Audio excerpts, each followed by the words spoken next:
inyuma yo kugaragaza impano yiwe agakora yivuye inyuma. Uyu nguyu Naomi mwaramukunze cyane muri benshi, ni umwana nanjye nabonye ko ari very talented, she is talented kabisa.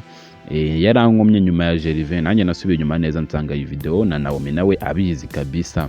Sitwakibagirwa n'uyu nguyu Denzo nawe arabizi, n'uriya mwana wundi bose barabizi pe, gusa nyine Gervais Iranzi n'uyu nguyu Naomi barankomye cyane.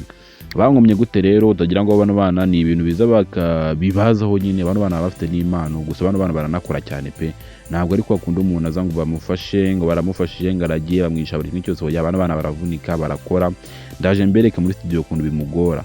Gusa uyu nguyu Sherry Silver ababwira ko ikintu cya mbere kuri iyi si gutsinda kwa mbere ari ukuba ufite confidence, ukegera confidence nabyo ndaje bibumvishe. Kandi Sherry Silver akunda kubana nabo nyine akabaganiriza, akabumvisha ukuntu bashoboye, akabumvisha ukuntu impano zabo zabakiza. Byose ndaje mbibumvisha mu kanya, nibyo bintu ngiye kubajya. Reka duhere kuri iyi video.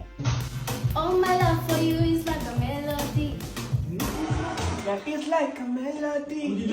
It's like a... You need to know what you're doing. You go on, you're confident. Yeah, everything is confidence. You're not random kids. You're Sherry Silver Foundation. Do you understand that? Yeah. Sherry Silver Foundation, we know what we're doing. We're the best. So we go out there like we're the best, right? Yes. Alright. Naomi. Murakoze. Nanjye ikintu Sherry Silver Foundation yamfashije, nyine ntabwo nashobora kuba najya imbere y'abantu benshi mbe nakora ikintu runaka, ariko nyine ubu ngubu ndiye kujya imbere y'abantu benshi.